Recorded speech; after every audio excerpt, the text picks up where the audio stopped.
BBA second SAM, subject is marketing management, code is BBA 204. As usual, time is 3 hours and the maximum marks is 75. So the section A, very short answer type questions, attempt all 5 questions and each question carries 3 marks. So the question first, what is mean by market segmentation? Market segmentation क्या है? Market आपको पता है, segmentation का मतलब है किसी चीज़ को मतलब पार्ट्स में डिवाइड करना इज नोन एज सेगमेंटेशन। ठीक है, मार्केट सेगमेंटेशन क्या है कि मार्केट को सेगमेंट्स में डिवाइड करना, डिफरेंट पार्ट्स में डिवाइड करना, जिससे कि हम मिनिमम टाइम में मैक्सिमम एरियाज या मैक्सिमम मार्केट को कवर कर सकें। Now the next question is explain the importance of pricing policies. तो प्राइसिंग पॉलिसी, जो हम प्राइस रखते हैं ना किसी भी गुड्स का, उसके रिगार्डिंग कंपनी पॉलिसीज बनाती है। तो प्राइस के रिगार्डिंग जो पॉलिसीज बनाई जाती है उसकी इंपॉर्टेंस क्या है वो आपको इंपॉर्टेंस बताने हैं। Question third, what is the difference between marketing research and market research? ठीक है, देखिए marketing and market both are different terms. तो वही पूछा है कि मार्केटिंग रिसर्च और मार्केट रिसर्च में आपको डिफरेंस बताना है। ठीक है, now the next question fourth, explain the meaning of consumer behaviour. ध्यान रखिए this is not a customer, क्योंकि कस्टमर और consumer both are different terms. ठीक है, तो कंज्यूमर के बिहेवियर को आपको एक्सप्लेन करना है। कंज्यूमर कौन होता है? वो कंज्यूम द गुड्स और द यूज़र ऑफ गुड्स। ठीक है, next question, explain the meaning of product mix. तो प्रोडक्ट मिक्स को एक्सप्लेन करेंगे अकॉर्डिंग टू 3 नंबर्स क्वेश्चन। ठीक है, 3 मार्क्स का आपका क्वेश्चन है। Now the section B, short answer type questions, attempt any 2 questions out of the following 3 questions and each question carries 7.5 marks. So the question 6, explain the importance of marketing as a business function. ठीक है, आपको marketing की importance बतानी है एक business function के through. Directly अगर आपको कुछ नहीं समझ में आ रहा तो इतना समझिए कि आपको मार्केटिंग की इंपॉर्टेंस बतानी है। ठीक है, question 7, what is the importance of distribution channel in marketing?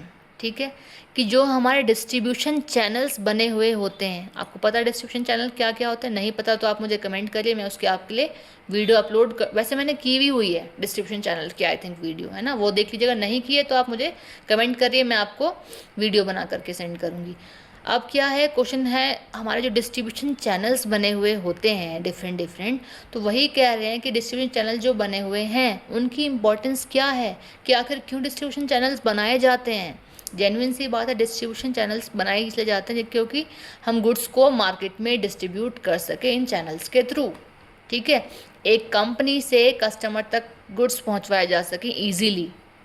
ठीक है, वो हमारा एक पार्ट है, तो वो हमारा एक मेथड है, वो एक प्रोसेस है जिसके थ्रू हम, मतलब डिस्ट्रीब्यूशन चैनल एक प्रोसेस है जिसके थ्रू हम गुड्स पहुंचा सकते हैं कस्टमर्स तक। ठीक है, और अगर आप टॉपिक देखेंगे तो ज़्यादा क्लियर हो जाएगा। Now the next question, explain the pricing decision process.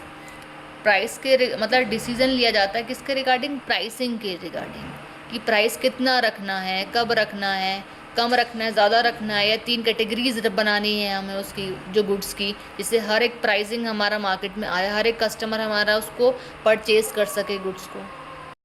Now when we talk about section C, तो सेक्शन सी में हमारे 5 क्वेश्चंस है, 5 में से कोई भी आपको 3 क्वेश्चंस करने हैं और हर एक क्वेश्चन आपका 15 मार्क्स का है। तो चलिए डिस्कस करते हैं। Question 9th, what do you understand by the modern concept of marketing management? तो मॉडर्न कॉन्सेप्ट बताना है मार्केटिंग मैनेजमेंट का, कि क्या समझते हैं आप इस चीज़ से। State its significance in the Indian economy, और आपको इसके सिग्निफिकेंस बताने हैं। ठीक है, 2 चीज़ें पूछी हैं। Now the question 10th, what is objective of market segmentation? Market segmentation का आपको ऑब्जेक्टिव बताना है। तो मार्केट सेगमेंटेशन आई थिंक आपका सेक्शन ए में पूछ लिया है एंड रिपीट आपका पूछा है, बट यहाँ पे आपके ऑब्जेक्टिव्स पूछे हैं। ठीक है, write a short note on, या write a note on basis of market segmentation. Market segmentation को एक्सप्लेन भी करना है। तो 2 चीज़ें हैं, मार्केट सेगमेंटेशन बताइए और आप उसके ऑब्जेक्टिव्स बताएंगे। Question 11th, what do you mean by product development? Product development क्या है और इसके प्रिंसिपल्स और एडवांटेजेस, आपको 3 चीज़ें आपसे पूछी हैं। प्रोडक्ट डेवलपमेंट क्या है, ठीक है, प्रिंसिपल्स क्या and the advantages of product development. Question 12th, define packaging. Packaging explain करेंगे, what are the objectives and functions of packaging, packaging के ऑब्जेक्टिव्स क्या हैं एंड फंक्शंस एक्सप्लेन करेंगे, give characteristics of good package, ठीक है, package या packaging बोल सकते हैं कि एक अच्छी पैकेजिंग के कैरेक्टरिस्टिक्स क्या हैं। तो आपका इस क्वेश्चन में 4 चीज़ें पूछी हैं, पैकेजिंग एक्सप्लेन करेंगे, then you have to explain the objectives, then functions and the characteristics of good packaging. तो 4 चीज़ें आपको एक्सप्लेन करनी है। पैकेजिंग मतलब जो गुड्स कंपनी मैन्युफैक्चर कर रही है, प्रोडक्ट बना रही है, उसकी जो पैकिंग होती है वो पैकेजिंग है। पैकेजिंग में हमारा एक इंडिविजुअल प्रोडक्ट भी आ जाएगा, ठीक है, और मतलब कार्टन में जो पैक किया जाता है, मतलब एक तरीके से मार्केट तक पहुंचाया जाता है ना पैकेजिंग में, वो ऑल ओवर हमारी सारी पैकेजिंग जो आ जाएगी वो हमारा पैकेजिंग में आपको एक्सप्लेन करना है। क्यों पैकेजिंग की जाती है वो आप खुद समझ सकते हैं, ऑब्जेक्टिव क्या है उसका, कि जो हमारा जो गुड्स है वो एक सेफ़ तरीके से कस्टमर के पास तक पहुंच जाए। Now the question 13, what is mean by consumer behaviour. Consumer behaviour क्या है, आई थिंक ये रिपीटेड है ये वाला भी, है ना। तो कंज्यूमर बिहेवियर आपका क्या है, ठीक है, explain the various methods of measuring consumer behaviour. तो कंज्यूमर के बिहेवियर को मेज़र करने के लिए कुछ मैथड्स हैं, वो मैथड्स क्या हैं वो भी एक्सप्लेन करने हैं। तो 2 चीज़ें आपके क्वेश्चन 13 में पूछी है, consumer behaviour and the methods of measuring consumer behaviour. तो ये हमारा ऑल ओवर मार्केटिंग का हमारा एग्जाम पेपर है, काफ़ी इजी अच्छा पेपर है हमारा। अगर आपने पढ़ा होगा तो आप इसको अच्छे से एक्सप्लेन कर पाएंगे। अगर फिर भी आपको लगता है कोई टॉपिक ऐसा है जो आपको नहीं समझ में आ रहा तो प्लीज़ आप मुझे कमेंट करें, मैं आप लोगों के लिए वीडियो लेकर के आऊँगी।